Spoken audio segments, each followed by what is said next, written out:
Hello aspirants, I welcome you all to daily newspaper analysis of Shankar IAS Academy. Today's date is 7th of March 2025. Now before getting into the article discussion, I have an important announcement for you. It is regarding Shankar IAS Academy's pre-fit test batch. It is starting on 10th of March 2025. So you can scan this QR and register for the particular test series and test your preparedness for UPSC Prelims 2025. Now let us look into the list of articles that we are going to discuss today. In this first article, we'll be discussing about INSV Tarini and we'll be seeing the features of the particular boat. And in the second article, we'll be discussing about a new AI that has been launched by our government. In the third article, we'll be discussing about Ongole cow. Fourth article, we'll be discussing about USAID and what are all the sectors they are helping India when it comes to bilateral ties between India and US. So we'll be seeing all the articles from the prelims perspective. Without any delay, let us get into the article discussion. Now look at this article. The title reads, Navy's INSV Tarini sets off with its 2 women officers to Cape Town. So here you have to note 2 important things from the prelims perspective. Firstly, INSV Tarini, what is this features of the vessel, and the second important thing is under what mission these 2 women officers are off to Cape Town. So we shall see both of them from the prelims perspective. Before that, we shall start with INSV's vessel specification. See here you can see the entire diagram of the particular vessel. And here I have given the special features. Firstly, it is constructed by Aquarius Shipyard Private Limited from Goa, and it has 56 feet length and it is suitable for even ocean voyage. And when we talk about the hull, here you can see about the hull, what is it, and it is made up of sandwich of both the hard wood core as well as fiberglass. So this will bring in lot of durability, especially when they are going on a long trip through ocean voyages. Now, then the musk, it is 25 meters, so this will help in navigation, especially with wind. And even for the emergency contact, there is satellite communication from this particular vessel. So these are very important facts that you have to remember about INSV Tarini. And this particular mission, it is named as Navika Sagar Parikrama 2. The objective of this particular mission is to circumnavigate the globe, and the purpose is to showcase women naval officers' skills. So it started on 2nd October 2024 in Goa, and there are certain planned ports. So here in this map you can see how the actual plan works. Let me just quickly go through the ports. So these ports you can just remember it. It can be asked in map as well. So the first thing is the Fremantle from Australia. Secondly, Lyttelton, New Zealand. Then Port Stanley, Falkland Island, and we have Cape Town from South Africa, and they will be returning to Goa. So here you can see the phases. So in the first leg, they will be starting from Goa to Fremantle. This will be happening. This happened in 9th November 2024. So from Goa, they will be reaching to Australia. So from there, they will be reaching to New Zealand, and they will be just going around the world, and they will be coming, crossing the point Nemo. Here we have to remember about this point Nemo from the prelims perspective. We shall see about that in a minute. So from point Nemo crossing, they will be reaching the Cape Horn. Cape Horn is nothing but the tip of South America. From there, they will be reaching the Port Stanley, which is in Falkland, and again they will be starting from there. They will be reaching Cape Town, and they will be reaching Goa. So this is how they will be doing the navigation around the globe. See, Point Nemo is a place in South Pacific Ocean, and this point is very significant because the closest land from this point is 2688 kilometers away. So it is the remotest island, and if you imagine if you are going to get stuck in that island, then you will be waiting for the rescue for years because there is no land nearby this particular island. And even if we take from the space, the satellite which is in the lower earth orbit, it is closer than the land, it is much closer than the land. So this is actually the reality when it comes to Point Nemo. And here there are certain islands which are very closer to this particular island. You can just quickly go through it from the map given here. And talking about the features of this Point Nemo, extreme remoteness, and this Point Nemo even have a pen name, spacecraft symmetry. Now moving on, we shall see about what is the significance of the mission. We can have lot of scientific collaboration in terms of marine research. For example, the National Institute of Oceanography, we can get data about microplastics and ferrous contents. And the second important thing is we can have collaboration when it comes to wildlife studies. And for that, we have Wildlife Institution of India, they will be collaborating. And then food research, Defense Food Research Laboratory, they will be helping the particular mission by providing pre-cooked Indian meals. So by testing all this, we are not only testing the global circumnavigation but also the reliability and sustainability of our defense sector. Now the other important significance include firstly women empowerment. The entire vessel contains only 2 women, so this brings in lot of gender equality in the Indian Navy. And maritime excellence, it will showcase the global maritime prominence of India to the globe. So these are all very important facts that you have to remember from this article. Here we have a prelims question. Let me read out the question. Consider the following statements regarding INSV Tarini. So here 3 statements are given. The correct answer for the particular question is option D, 1, 2 and 3. All the statements given here are correct. So with these learned points, now let us move on to the next news article discussion. Now look at this article. This article talks about a launch of a new AI model by our government named AI Kosha. So this AI Kosha will actually strengthen shared GPU capacity. So here GPU is nothing but the graphics processing unit. So we shall see what are all the implications of this particular app one by one. Before that, we shall see about the features and the objective of this particular model. See, AI Kosha is India's AI data set platform. So in this data set platform, you will be getting AI sandbox and tools for developing AI models. So here it will also provide a secure repository in terms of dataset, AI models and use cases. So the target for this particular mission is the startups, researchers and enterprises. So the basic outline of AI Kosha is nothing but government itself is providing a platform for you to refer to develop a particular AI model based on the specifications that you require. So instead of going to open source and you are referring to the open source and then developing, government itself is creating a one-stop solution and one platform. And in this platform, you can get access to all the things that you require to develop a AI model.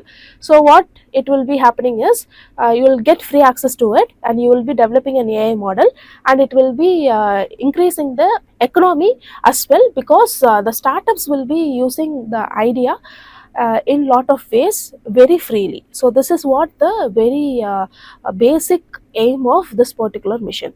Now moving on, we shall see about the key features. Firstly, it has a comprehensive repository with literally 300 plus data sets are there and 80 plus AI models are there. So you can just pick and choose whatever you require based on your demand, and it will include both the government as well as private data.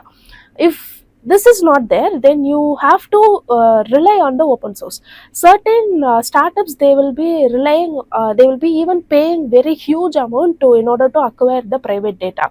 So that will be prevented here, which means to have a startup itself, you don't require a lot of money. Now second important thing is the AI box and the IDE. So here all the testing and experimentation will be provided and the preloaded tools and data sets will be provided. Thirdly, they will be providing secure and ethical access. So you can actually have high quality data access without paying high premiums. So the compliance will be security and even ethical, and it will be open and affordable, it will be accessible to all, and it will be democratizing the AI itself. And finally, it will bring in lot of skill development. For example, tutorials, they will be using it. When it comes to tutorial, they will be just customizing it based on the users, especially students. So we are having a lot of hybrid models. So even when the classroom model is not working, people that they can go to the AI models, and they can get themselves customized, and they can easily see videos that has been taught in classrooms. Then any guides and trainings for them, skill development is there. And finally, AI talent development is also there, and it will bring in a lot of startups with advanced AI models. So these are all the key features of AI Kosha. Now the significance is also, it will boost AI innovation in the economy. It will support Atmanirbhar Bharat, which is self-reliance. Then it will enhance AI research and development, and it will empower governance as well as policies. So ultimately, when you are providing something to help them to develop a model, so it will ultimately have an impact on governance as well as policy as well in the long term. So these are all certain significance of AI Kosha. Now here I have given certain key India AI initiatives. Everything is very important. You can just Google it, and you can just go through it. And here the only one important thing is this I got AI. So this is actually an AI which is also known as Karma Yogi. So it is a personalized learning app for civil servants. So this is very important AI initiative that you have to remember. You can use it in mains as well. With this, I have a prelims question for you. Let me read out the question. What does the term Kosha signify which is in the news recently? So here the correct answer for the particular question is option B, a repository or collection of data sets and models. So with these learned points, now let us move on to the next news article discussion. Now look at this article. The title of the article reads World's Costliest Cow Booming in Brazil but Dwindling in India. So the title itself hints that the Indian native cattle, it is actually brought with highest price in Brazil, and it is booming there, but in India it is not conserved properly. So here the costliest cow they are talking about is nothing but the Ongole cattle. So from prelims perspective, we have to learn about the basics about it. So let's start with the Ongole cattle breed. Here you can see the image of the particular breed. So it is native to Prakasam district of Andhra Pradesh. So it is basically native to Andhra Pradesh, and it is found in districts like Guntur, Vinukonda, then Narasuraupet, Ongole, and Kandakur. So it is also known as Nellore breed because it is historically associated with Nellore district. Now moving on, their physical traits, they are large, muscularly built, and they have long limbs and shorter necks. They have distinct hump in male, and the female has distinct hump. Talking about the coat, they have white or grey with dark grey patches in it. Their horns are short, thick at base, and they will be growing outwards, and they will be having dewlaps. It is fleshy, and it is extended to navel flap. Here this dewlap is nothing but this extra skin that is attached. So here you can see it is extended, right? So it just attaches with the cheeks. Now moving on, we shall see about the temperament and utility. It is docile, meaning we can actually make it work for our convenience, and it is easy to manage, and it is a stronger bull. It is used for ploughing and transportation, and it provides very moderate milk. And when it comes to the specialty of the Ongole breed, they are highly heat resistant because they dwell around the tropical climate, and they have genetic priority because they have strong immune system and low disease susceptibility. They even have historical significance. For example, in the Indus Valley civilization, it is resembled as zebu, and in the Rig Vedic text, they are very important in the socio-economic life, and they are used for crossbreeding as well as dairy farming, and is highly valued in Brazil, USA, and Australia. When we talk about Brazil, they have their own Ongole cow, which is named as Viatina 19. It is the world's most expensive cow as per 2020, as of 2025. Now moving on, we shall say about the economic and global significance. It is used for cross breeding. It is used globally, and it will be breeded with the local breeds. Secondly, the Brazilian success with the Ongole. Brazil has actually developed a elite genetic stock when it comes to this Ongole. And in Brazil, Nellore cattle actually dominates the beef industry, and there is high demand for breeding and agriculture for the Ongole cow, and the Ongole bulls are sold at record-breaking prices. So far we saw about the basics about the Ongole cow, then we saw about the significance, then we saw about the global significance. Now I have a prelims question for you. With what makes the Ongole breed highly valued in tropical regions? The correct answer for the question is high heat resistant. So with these learned points, now let us move on to the next news article discussion. Now look at this article. This article talks about USAID. USAID can be expanded as United States Agency for International Development. Now this particular USAID was established in 1961 by President John F. Kennedy. So the main purpose of this particular mission is to bring in global economic growth, public health, and focusing on the humanitarian aid. So it is like a department in USA, and it will help developing countries and even the developed countries whenever they need assistance. So currently USA, they have thinking about bringing lot of revisions in this USAID and the funds offered through this USAID. And when we talk about certain Indian projects here, lot of Indian projects has been mentioned by the article, which will be hampered. The fund flow for the missions will be hampered in the future. So this is what the article entirely talks about. So from the prelims perspective, let us revise about the USAID.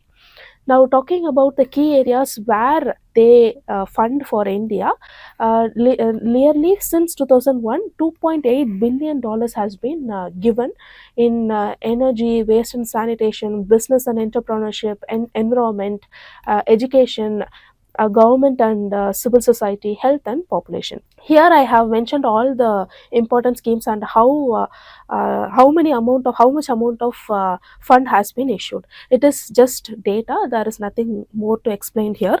You can quickly go through it. And also here also there are certain business and tech projects and how much amount of money has been provided. Now moving on, we shall say about how significant the scheme is.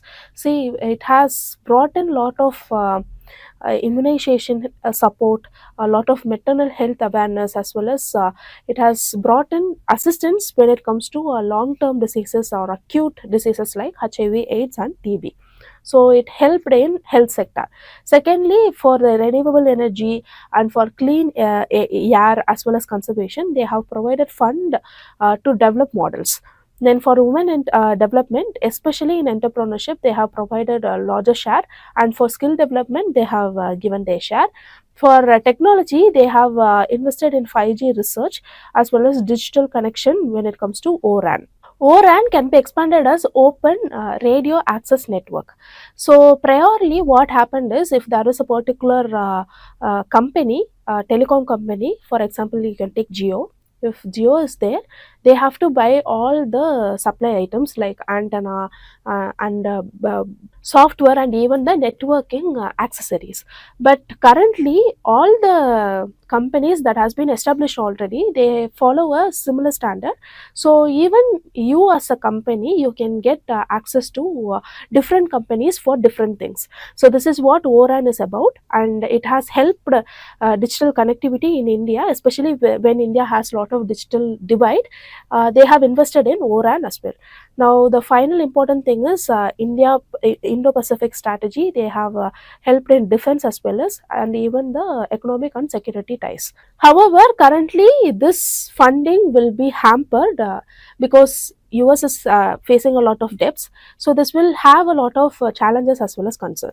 The first important thing is fund uncertainty. So US policy and budget cuts will impact not only India but also the developing countries around the world.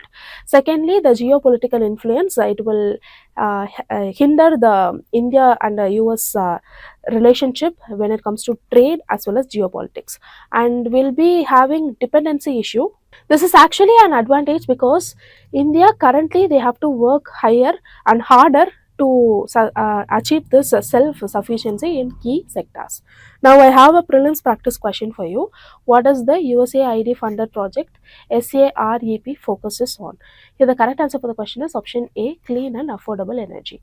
Now, even before concluding, I have an important thing to share. So far we saw about 4 different articles. Among them, 3 important articles like the USAID and the AI model and the INSV Tarini. So, for all the 3 articles, we have a link from the print media of our Shankar IAS Parliament. So you can click the link provided in the description and you can go through the additional points and have a holistic coverage. So with this, we came to the end of the news article discussion. If you like the video, hit like, do comment, and don't forget to subscribe to Shankar IAS Academy YouTube channel. Now, thank you so much for listening.